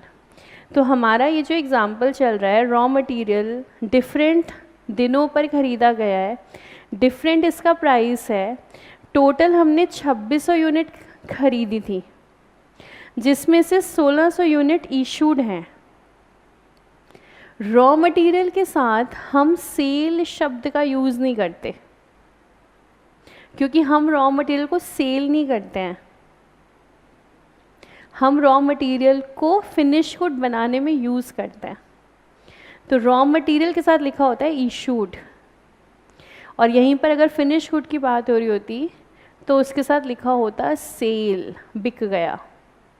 ठीक है, तो रॉ मटेरियल 2600 यूनिट में से 1600 यूनिट आपने इशू किया है, तो आपके पास 31 दिसंबर को स्टॉक के अंदर 1000 यूनिट रॉ मटेरियल अभी बचा हुआ है। बात ये हो रही है कि इस 1000 यूनिट को हम कैसे वैल्यू करेंगे, तो उसके बारे में हम देख रहे हैं। तो एग्ज़ाम्पल आपने लिख लिया है, क्वेश्चन लिख लिया है। अब उसके बाद जब हम आंसर लिखेंगे तो इसमें सबसे पहले आप लिखो for inventories which are ordinarily interchangeable.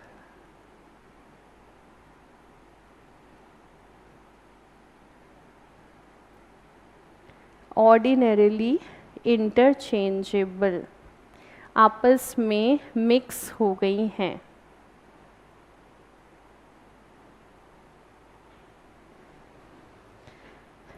For inventories which are ordinarily interchangeable, an assumption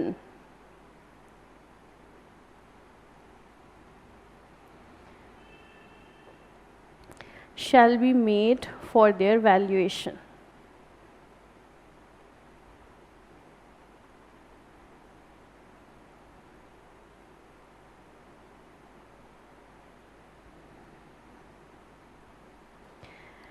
An assumption shall be made for their valuation. First one, हमारी first assumption हो सकती है first in first out।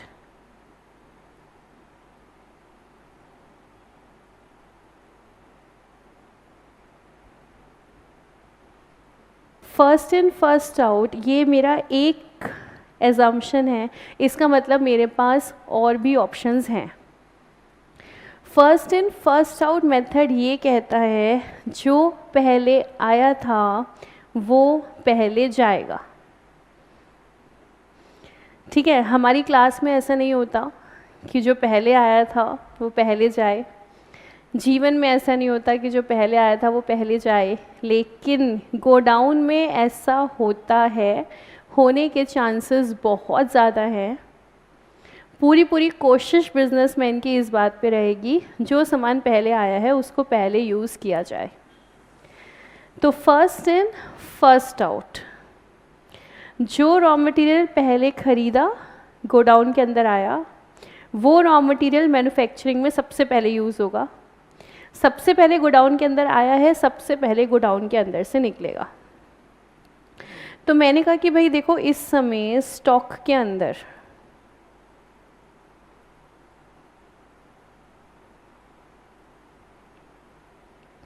Units in stock मेरे पास कितनी है, तो भाई units purchased minus units issued या फिर सोल्ड, और इसमें पहले से कोई पड़ी होती तो हम वो ऐड कर देते, हमारे इस क्वेश्चन में लेकिन नहीं है।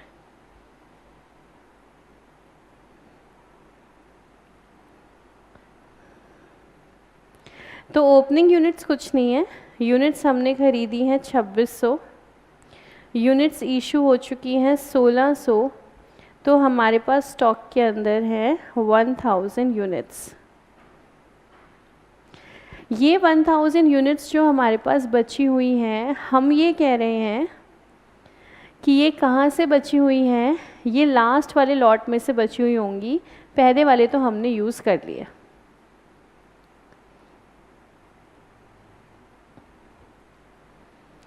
छब्बीस सौ में से 1600 यूज़ कर लिए, 1000 बचे हैं। तो बिजनेसमैन ने खरीदे थे यहाँ पर हमारे 5 लॉट। सबसे पहले 900 खरीदे, फिर 400 खरीदे, फिर 300 खरीदे, फिर 200 खरीदे, फिर 800 खरीदे। तो हमने कहा भाई देखो, इन्होंने 1600 इशू किया है ना प्रोडक्शन के अंदर, इन्होंने 1600 इशू कैसे किए होंगे। सबसे पहले ये 900 इशू करे, ख़त्म हो गए। फिर हमने 400 इशू करे, ख़त्म हो गए। फिर हमने 300 इशू करे, ख़त्म हो गए। हो गए ये 1600, 900, 400, 300, 1600 यूनिट्स मेरी इशू हो गई। तो मेरे पास ये 2 बची हुई हैं, 800 और 200, कितनी बची, 1000, कितनी बची होनी चाहिए, 1000। अब AS2 ने कहा था जो सामान आपकी इन्वेंट्री है, वैल्यू कैसे करोगे, कॉस्ट और NRV which ever is lower. NRV मेरे पास क्वेश्चन में है नहीं, नॉर्मली फाउंडेशन के क्वेश्चंस में नहीं होती, नॉर्मली नहीं मिलेगी आपको। NRV मेरे पास क्वेश्चन में है नहीं, तो वैल्यूएशन किस पर करूँ मैं, कॉस्ट प्राइस पे करूँगी वैल्यूएशन। तो मुझे चाहिए 1000 यूनिट की कॉस्ट। 1000 यूनिट मेरे पास कौन सी हैं, 200 ये वाली, 800 ये वाली। मुझे चाहिए इनकी कॉस्ट, देख लेते हैं, गिवन है हमें सीधा सीधा। 200 यूनिट 60 रुपये पे खरीदी थी, 800 यूनिट 47 पे खरीदी थी। इसका मतलब, तो पहले मैंने ये लिख लिया ना, यूनिट्स इन स्टॉक 1000 यूनिट, उसके बाद वैल्यूएशन। एजम्पशन क्या है, फीफो।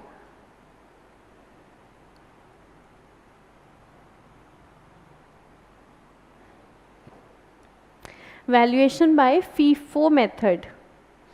तो फीफो के हिसाब से मैंने कहा भाई 200 यूनिट तो 60 वाली बची हुई हैं, 800 यूनिट 47 वाली बची हुई हैं। तो देख लेते हैं हमारे पास टोटल वैल्यूएशन कितना आ रहा है क्लोजिंग स्टॉक का।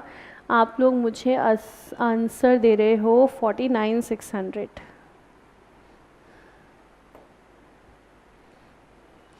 देखिए 49,600 valuation by first in first out,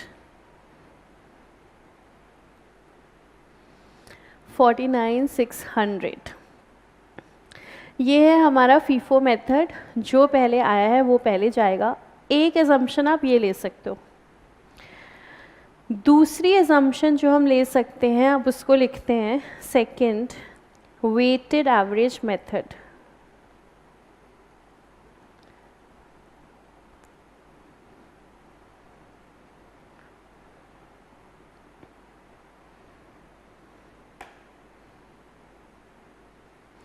सबसे प्यारी एजम्पशन है वेटेड एवरेज मेथड।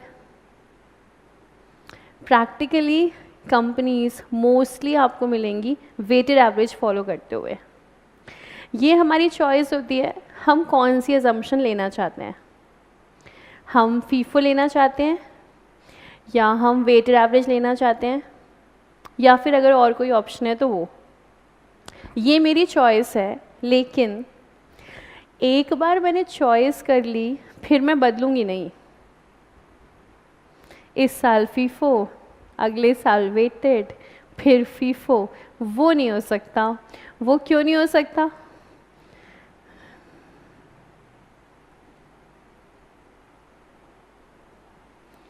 क्योंकि अकाउंट्स के अंदर कौन सा प्रिंसिपल लगा हुआ है? कंसिस्टेंसी, जो क्या कहता है? Same principles and practices to be followed year after year. तो इसलिए आपने एक बार एजम्पशन चूज़ कर ली, फिर आप उसको बदलोगे नहीं। इसलिए आप सोच समझ के चूज़ कर लो, आपको फीफो लगाना है या वेटेड एवरेज। अब वेटेड एवरेज का क्या मतलब है भाई? बहुत सिंपल है।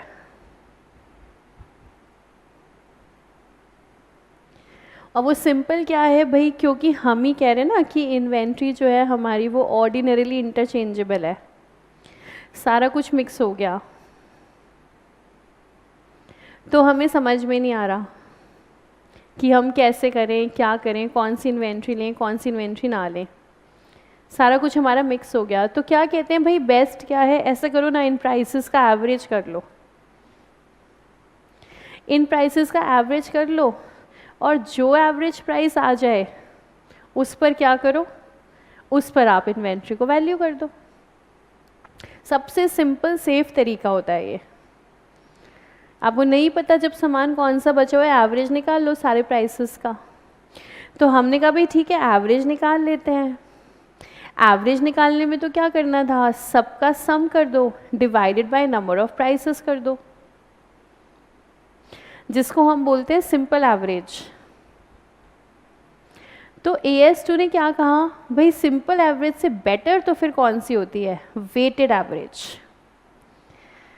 वेटेड एवरेज का अगर आपको फॉर्मूला याद हो, सिंपल एवरेज में तो हमें क्या करना होता है? सम ऑफ ऑल प्राइसेस, सब प्राइसेस ऐड कर दो, divide by number of price कर दो। वेटेड एवरेज में हम क्या करते हैं? कुछ याद है? समेशन ऑफ वेट इनटू में क्वांटिटी। आपने कहीं वेटेड एवरेज लगाया हो, शायद गुडविल कैलकुलेशन पे लगाया होगा वेटेड एवरेज। तो क्या करते थे? वहाँ पे प्रॉफिट्स होते थे, साथ में हम वेट्स दे देते थे 1 2 3 4, और दोनों को क्या करते थे? मल्टीप्लाई। यहाँ पर क्या करना है हमें? वेटेड एवरेज मेथड हमारा, तो हम ज़रा ना दोबारा से नोट डाउन कर लेते हैं। हमारे पास है प्राइस एंड क्वांटिटी। क्वांटिटी पता है हमें, हमें प्राइस पता है, और हम कर लेते हैं प्राइस इनटू में क्वांटिटी। ठीक है, तो क्वांटिटी और प्राइस हमारे पास गिवन है।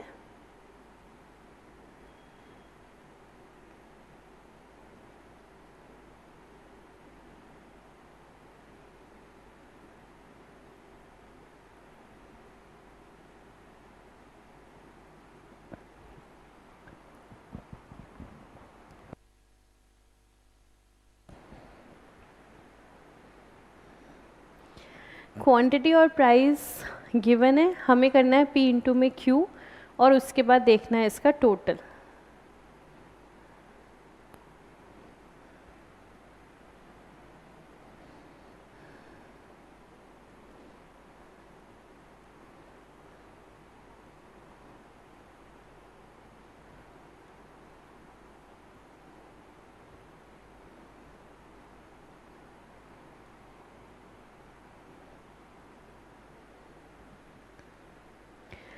देखिए टोटल जो है उसके 2-3 आंसर्स आ रहे हैं मेरे पास, तो P इंटू क्यू का टोटल बताइएगा क्या आ रहा है।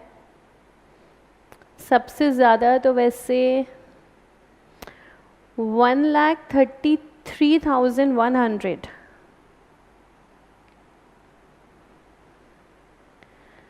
देखिएगा क्या यही टोटल आ रहा है 133,100।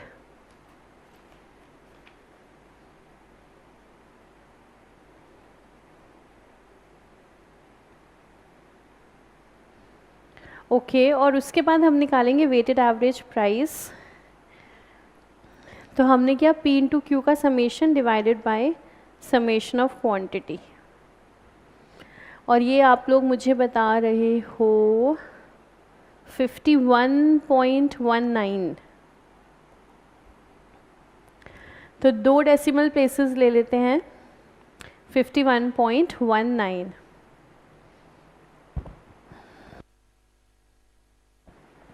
तो ये आ गया हमारा वेटेड एवरेज प्राइस। अब क्या करना है हमें, हमने कहा भाई देखो जितनी यूनिट स्टॉक में है ना उसको इसी प्राइस पे वैल्यू कर दो। अब वो कौन सी बची हुई हैं कौन सी ख़त्म हुई हैं पता नहीं, जिस भी लॉट में से होंगी सबका एवरेज निकालो और इस प्राइस पर वैल्यू कर दो। तो यानी कि इसका मतलब है inventory valuation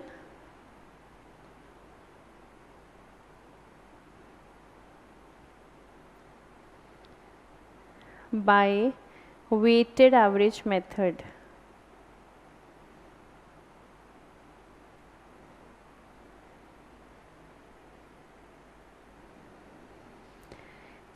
inventory valuation weighted average method से हो जाएगा 1000 यूनिट्स आपके स्टॉक में हैं इनटू में 51.19।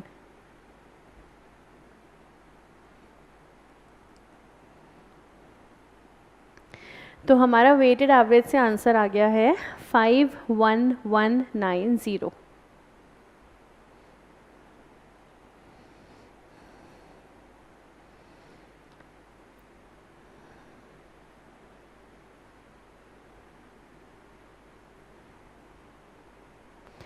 और क्या हमारा फीफो से भी आंसर यही आ रहा था, देखें फीफो से आंसर आ रहा था 49,600, वेटेड से आंसर आ रहा है 51,190। क्या सारे मेथड से अलग अलग आंसर आएगा? 100% अलग अलग आएगा क्योंकि एजम्पशन अलग अलग है ना। तो ये बात पक्की है, सारे मेथड से आंसर अलग अलग आएगा। इसीलिए कंसिस्टेंसी क्या कह रही है, चूज़ वन मेथड। एक मेथड आप चूज़ करो और उसी मेथड से आप स्टॉक को वैल्यू करो, फिर वो जो भी आपने चूज़ कर लिया है, चाहे फीफो चाहे वेटेड एवरेज। तो हम इन्वेंट्री को वैल्यू कर रहे हैं। सबसे पहली बात तो सीए फाउंडेशन में कौन सी सीख रहे हैं, raw material of manufacturer and finish good of trader, उसको वैल्यू कर रहे हैं। और क्योंकि वो है ऑर्डिनरीली इंटरचेंजेबल तो हम लगा रहे हैं assumption, first in first out weighted average. और इस एजम्पशन के बेसिस पर अगर मैं आपसे पूछूं, क्या आप मुझे ये बता सकते हो कॉस्ट ऑफ गुड्स सोल्ड, या हमारे क्वेश्चन में issued, cost of goods issued by FIFO and weighted average.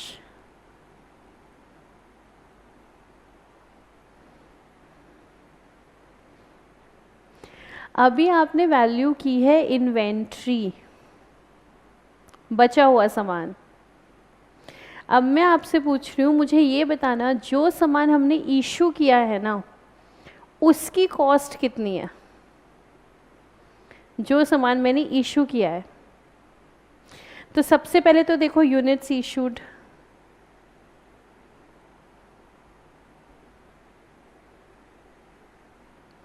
ये है हमारी 1600 यूनिट्स। सबसे पहले मैं करती हूँ वेटेड एवरेज से, क्योंकि बहुत आसान है।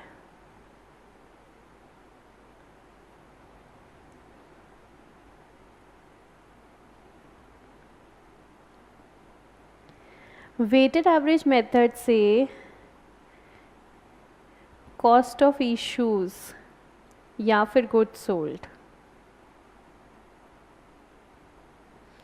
ये कैसे निकालेंगे हम? 1600 units multiplied by weighted average price. क्योंकि वेटेड एवरेज मेथड ने क्या किया, वो कह रहा है ये आप रहने ही दो ना, कौन सा सामान बिका कौन सा बचा, ये दोनों बातें छोड़ो। ऐसा करो ना, सारे लॉट का एवरेज प्राइस निकाल लो। अब हम क्या मानेंगे, जो सामान बिका है उसी प्राइस वाला बिका है, जो सामान बचा है वो ही प्राइस वाला बचा है। इसलिए मैंने आपसे कहा सबसे ज़्यादा यूज़ होता है वेटेड एवरेज, क्योंकि सबसे सिंपल मेथड है। वेटेड एवरेज निकालो, उसी पर कॉस्ट ऑफ इश्यूज़ हैं, उसी पर कॉस्ट ऑफ इन्वेंट्री है। तो इसके हिसाब से वेटेड एवरेज मेथड से इश्यूज़ हमारे ये हो रहे हैं 1600 इंटू 51.19, और आप लोग मुझे ये आंसर दे रहे हो 81904। देखिए क्या सही आ रहा है ये?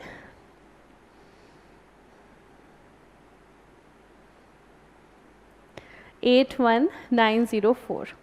अब देखते हैं हम इसको फीफो से।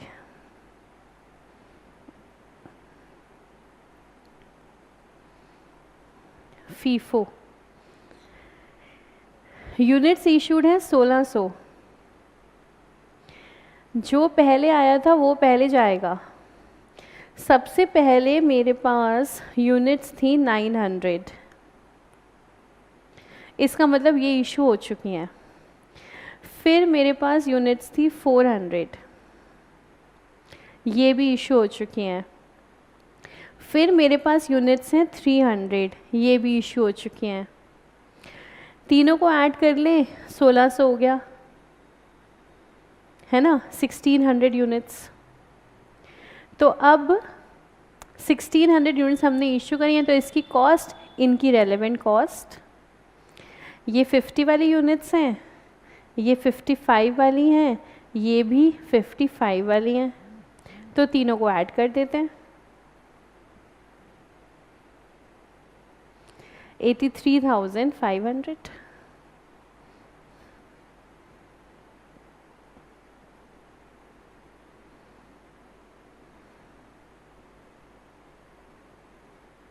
एजम्पशन बेस्ड है, एजम्पशन पे चल रहा है सारा काम, क्योंकि मेरी इन्वेंट्री है ऑर्डिनरीली इंटरचेंजेबल।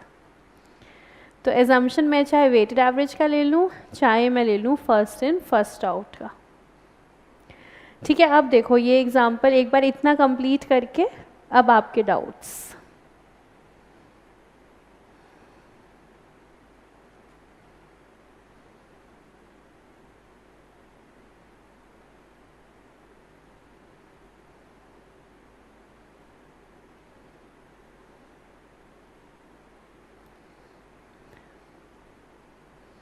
यश का मैसेज आया, मैम बिल्कुल क्लियर हो गया है। यश धन्यवाद तुम्हारा, तुम्हारे तो डाउट्स इतने सारे होते हैं, तुमने बोला मैम ऑल क्लियर है, thank you so much.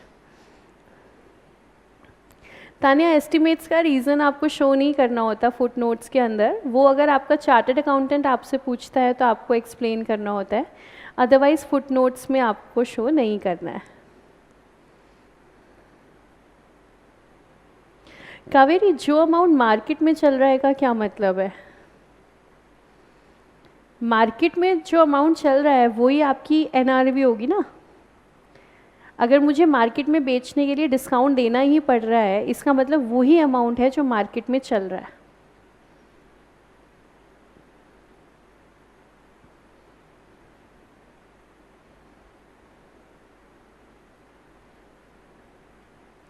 Vanshika कह रही है, वंशिका की क्वेरी सुन लीजिएगा क्योंकि एरिया ऑफ मिस्टेक है ये। वंशिका कह रही है जब हम कॉस्ट प्राइस ऑफ इन्वेंट्री लेते हैं तो क्या हम उसमें गोडाउन का रेंट लेते हैं? जब हम इन्वेंट्री का कॉस्ट प्राइस लेते हैं तो हम उसके अंदर गोडाउन का रेंट नहीं नहीं नहीं नहीं नहीं लेते हैं। क्यों नहीं लेते हैं? क्योंकि गोडाउन का मतलब है इन्वेंट्री लोकेशन पर पहुंच चुकी है, और हम कॉस्ट में कौन सा खर्चा लेते हैं? जो लोकेशन पर पहुंचने से पहले इनकर किया जाता है। ये बहुत बड़ा एरिया ऑफ मिस्टेक है, बहुत स्टूडेंट्स इसमें गलती करते हैं। इन्वेंट्री की कॉस्ट प्राइस कैलकुलेट करते समय गोडाउन का रेंट इंक्लूड नहीं किया जाता। अभी इसको ध्यान रखना, बिकॉज आगे हम लोग कंसाइनमेंट अकाउंटिंग करेंगे, उसमें ये कॉन्सेप्ट वापस से आएगा, फिर से एरिया ऑफ मिस्टेक बनेगा। क्या हम इन्वेंट्री की कॉस्ट में गोडाउन रेंट या वेयर हाउस रेंट लेते हैं तो हम वो ऐड नहीं करेंगे। रीज़न, वो लोकेशन पर पहुंचने के बाद इनकर हुआ है।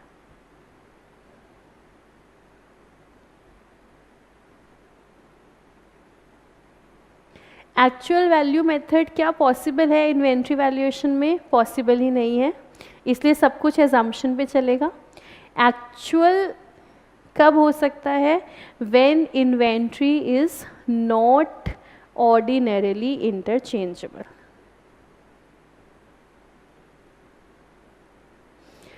फॉरवर्ड मार्केट तो बेटा इसमें आएगा ही नहीं ना। फॉरवर्ड मार्केट तो क्योंकि शेयर्स और सिक्योरिटीज़ में होगी तो वो इन्वेंट्री वैल्यूएशन का पार्ट नहीं बनेगा। AS2 एप्लीकेबल नहीं है सिक्योरिटीज़ पर। Which is the best method? That depends on the company. FIFO भी अच्छा है, वेटेड एवरेज भी अच्छा है, वो कंपनी के ऊपर है वो कौन सा मेथड फॉलो करना चाहती हैं। दोनों ही मेथड चलते हैं, दोनों ही मेथड कंपनीज फॉलो करती हैं।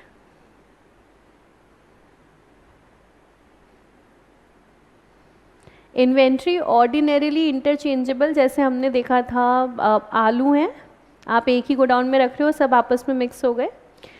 फिर आप देखो रफल लेस के पैकेट्स हैं, अंकल चिप्स के पैकेट्स हैं, वो सब एक ही गोडाउन में ट्रेडर रखेगा, नया लॉट खरीदेगा, पुराना रखेगा, सब एक ही गोडाउन में रखेगा, वो सब आपस में मिक्स हो जाएंगे।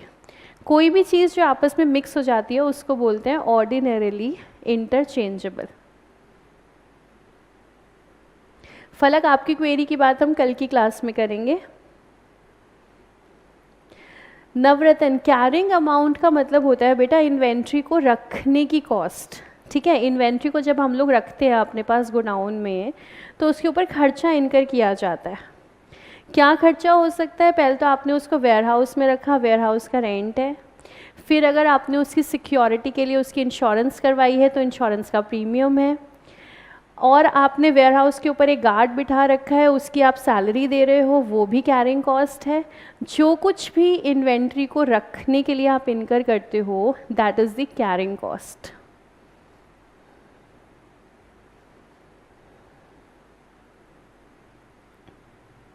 दिवांशी पूछ रही है क्लोजिंग इन्वेंट्री डिफरेंट हम बैलेंस शीट में कैसे दिखाते हैं।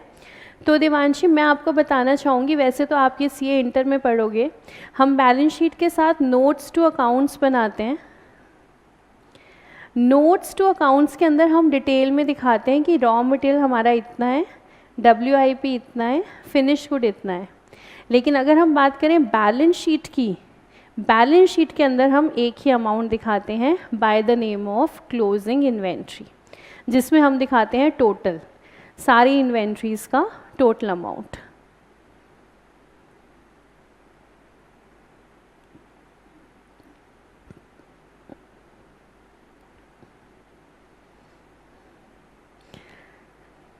ठीक है, तो चलिए फिर क्वेरीज आपकी हो गई हैं। तो आज की क्लास में हमने सीखा है फीफो मेथड और वेटेड एवरेज, और जो मेथड्स हैं वो हम लोग कल की क्लास में सीखेंगे। Thank you so much and keep smiling.